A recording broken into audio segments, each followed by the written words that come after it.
WhatsApp everyone, welcome back to the channel. तो आज के इस वीडियो में हम पढ़ेंगे हमारे स्टैटिस्टिक्स के चैप्टर नंबर 2 को, जो है हमारा कलेक्शन ऑफ डेटा। तो हमने इसके पहले वाले में पढ़ा वीडियो में कि डेटा क्या होते हैं, मतलब पूरा इंट्रोडक्शन पढ़ा कि हम क्या क्या पढ़ने वाले हैं आगे। तो हमारा उसका जो पहला टॉपिक था वो है कलेक्शन ऑफ डेटा। तो कलेक्शन ऑफ डेटा से हम क्या समझते हैं कि हम जैसे डेटा को कहाँ कहाँ से कलेक्ट कर सकते हैं, है ना। कलेक्शन मतलब तो वही होता है। तो उसी को हम इस पूरे चैप्टर में डिटेल में पढ़ेंगे। तो मेनली इस चैप्टर में दो टॉपिक रहेंगे हमारे, एक तो सोर्स ऑफ डेटा रहेगा और एक दूसरा रहेगा methods of collection of data. तो सबसे पहले हम सोर्स ऑफ डेटा को डिटेल में पढ़ते हैं। सोर्स ऑफ डेटा मतलब क्या क्या सोर्स रहते हैं डेटा के। अब आप डेटा से क्या समझते हैं? डेटा से वही चीज़ की जिससे हम एक दूसरी चीज़ को कंपेयर कर सकते हैं। वो कोई भी बहुत सारी चीज़ें जो हमारे इन्फॉर्मेशन को बढ़ाने में मदद करें, उसी को हम डेटा बोलेंगे। डेटा दो प्रकार के होते हैं, एक प्राइमरी डेटा, एक सेकेंडरी डेटा। अब प्राइमरी डेटा और सेकेंडरी डेटा को मैं मतलब बिना डेफिनेशन में हमारी नॉर्मल लैंग्वेज में बोलूँ तो ऐसा रहता है, जो प्राइमरी डेटा रहता है ना, उसको हम खुद पर्सनली जाके कलेक्ट करते हैं। जैसे door to door data collection मतलब क्या, जैसे मैं किसी के घर पे गया, पूरे मेरे को एक कॉलोनी के मतलब कितनी जनसंख्या है वो देखनी है, तो मैं सबके घर पे जाके पूछ रहा हूँ। इससे होता है, ये मेरा प्राइमरी डेटा है, मतलब मैंने उसको खुद कलेक्ट करा है। और सेकेंडरी डेटा क्या होता है, मान लीजिए कोई दूसरे कॉलोनी का मेरे को देखना है कि जनसंख्या कितनी है, और मैंने वहाँ की किसी सेक्रेटरी किसी से भी पूछ लिया कि यहाँ की कितनी जनसंख्या है, तो वो सेकेंडरी डेटा हो जाएगा। क्योंकि उसमें मेरा पर्सनल इन्वॉल्वमेंट नहीं है, वो किसी और से मैंने लिया है डेटा। कुछ मतलब ख़रीदा हो, कुछ भी कर सकता है हम, है ना। अब इसको हम थोड़ी बुक की लैंग्वेज में डेफिनेशन देखें तो the data personally collected by the investigator from the sources of origin, मतलब जो भी ओरिजिन से कलेक्ट किया गया डेटा है खुद इन्वेस्टिगेटर के द्वारा, उसी को हम बोलते हैं प्राइमरी डेटा। और सेकेंडरी डेटा क्या होता है, the data from the some other agency, मतलब किसी और एजेंसी से, मतलब वही जैसे मैंने इस एग्जांपल में सेक्रेटरी से लिया, वैसे ही किसी और एजेंसी से कलेक्ट किया जाता है, उसको बोलते हैं हम सेकेंडरी डेटा। अब देखते हैं कि ये प्राइमरी डेटा जो होता है वो ओरिजिनल रहता है। ये सीधी सीधी बात है कि अगर हमने खुद कलेक्ट करा है डेटा तो ओरिजिनल ही होगा, और originality can not be defined. अब जैसे किसी और से जो हमने डेटा लिया है उसको मैं कैसे बोल सकता हूँ कि ओरिजिनल है कि नहीं। हाँ, मतलब भरोसे में कह सकते हैं, पर हम एकदम कंफर्म तो बोल नहीं सकते ना कि वो एकदम ओरिजिनल डेटा है कि नहीं। तो इसलिए ये इट इज़ ओरिजिनल और originality can not be defined. ये मैं डिफरेंस भी बता रहा हूँ दोस्तों, अगर पेपर में आया कि प्राइमरी डेटा और सेकेंडरी डेटा में डिफरेंस क्या लिखना है तो ये लिख सकते हैं। अब अगला पॉइंट लिखा है कि we can use this data as it is collected because it is collected as per our requirement, मतलब हम ये जो डेटा को है उसको जैसे हमने कलेक्ट किया है ना वैसे ही यूज़ कर सकते हैं। पर ये वाला जो डेटा है इसको हम ऐसे के वैसे यूज़ नहीं कर सकते, क्योंकि ये हमारे द्वारा कलेक्ट नहीं किया है। मान लीजिए हमने जैसे सेक्रेटरी से उस कॉलोनी की जनसंख्या पूछी, तो उन्हें अपने हिसाब से वो डेटा को कलेक्ट किया होगा, और हमको हो सकता है कोई और रिक्वायरमेंट हो, इसलिए यहाँ पे लिखा है there could be adjustment before using the data, मतलब हम उस डेटा को अपने हिसाब से एडजस्ट कर सकते हैं। Because the other agency might have collected the data as per its requirement, मतलब उन्हें हमारी रिक्वायरमेंट के हिसाब से नहीं कलेक्ट किया होगा, उसने अपनी रिक्वायरमेंट के हिसाब से कलेक्ट किया होगा। ठीक है। फोर्थ पॉइंट क्या है, it is much costly and requires more time.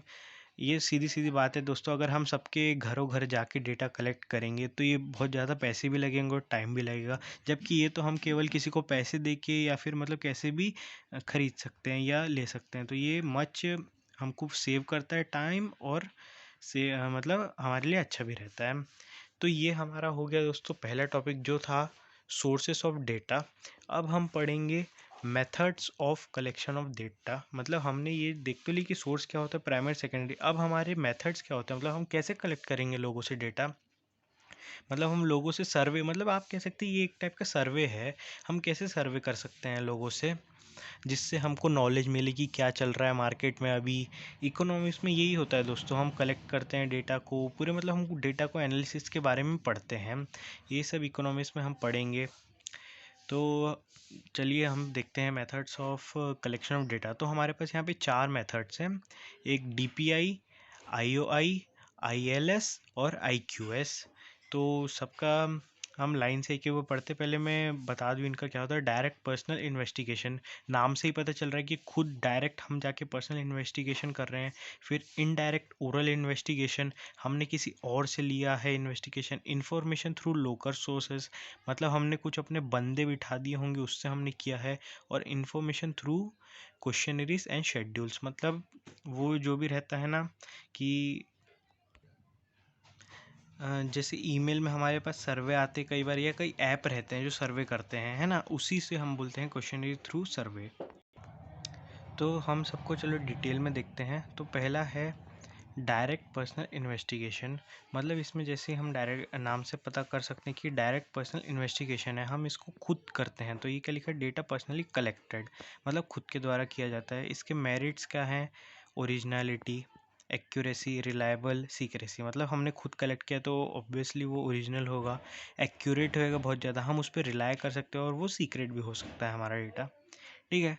और कुछ डीमेरिट्स भी रहेंगे, जैसे large area can not be covered and costly, मतलब हम जैसे खुद अगर डेटा कलेक्ट कर रहे हैं तो घरों घर कितना डेटा हम कलेक्ट कर पाएंगे, एक लिमिट तक की, तो हम लार्ज एरिया को कवर नहीं कर सकते, और बहुत ज़्यादा ही कॉस्टली भी पड़ता है। फिर आता है हमारा इनडायरेक्ट ओरल इन्वेस्टिगेशन, मतलब information through other sources orally, अगर हम किसी और से, मान लो जैसे उस एग्जांपल में हमने सेक्रेटरी से डेटा लिया, तो इसी में हम किसी और सोर्सेज से अगर इन्फॉर्मेशन लेते हैं तो उसी को हम बोलते हैं आईओआई, जो है इनडायरेक्ट ओरल इन्वेस्टिगेशन।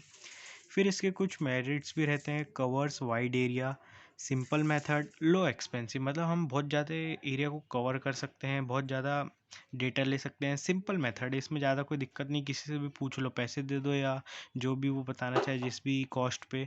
और लो एक्सपेंसिव, इसमें ज़्यादा खर्चा नहीं आता as compare to direct personal investigation.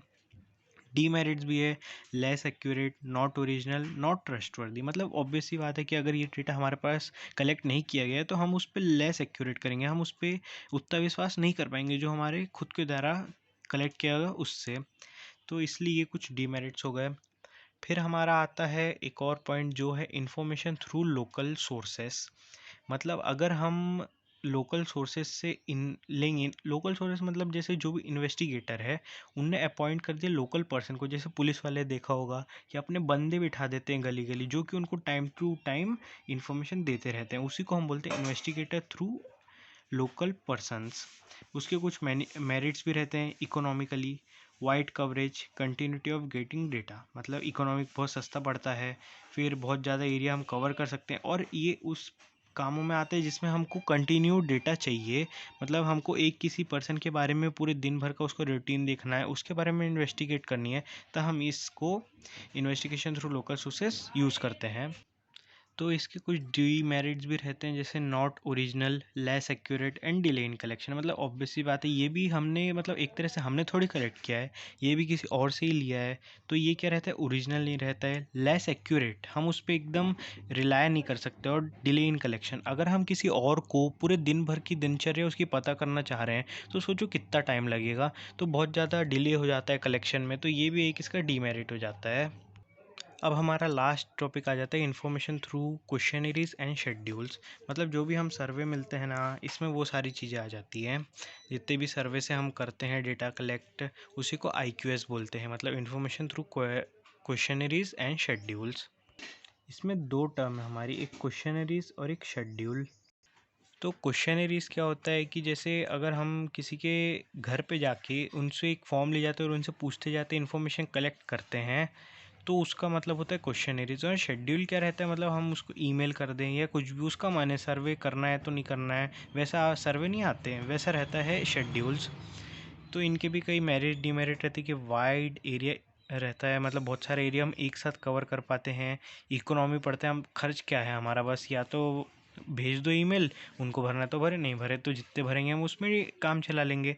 Demerit रहता है लिमिटेड यूज़, अब जैसे हमने इतना डेटा कलेक्ट करा है, कईयों ने तो नहीं भी भरा होगा ना, उसका लिमिटेड यूज़ रहेगा। और लैक ऑफ फ्लेक्सिबिलिटी, मतलब अगर हम उनको भेज दिए नहीं भरे तो हम उसमें क्या कर लेंगे। तो यही हो गए हमारे दोस्तों पूरे टॉपिक, ये चैप्टर हमारा कलेक्शन ऑफ डेटा यहीं पे ख़त्म होता है, हमने एक ही वीडियो पे ख़त्म कर लिया दोस्तों। तो अगर आपको वीडियो पसंद आया तो सब्सक्राइब करिएगा। बाय, चलते हैं।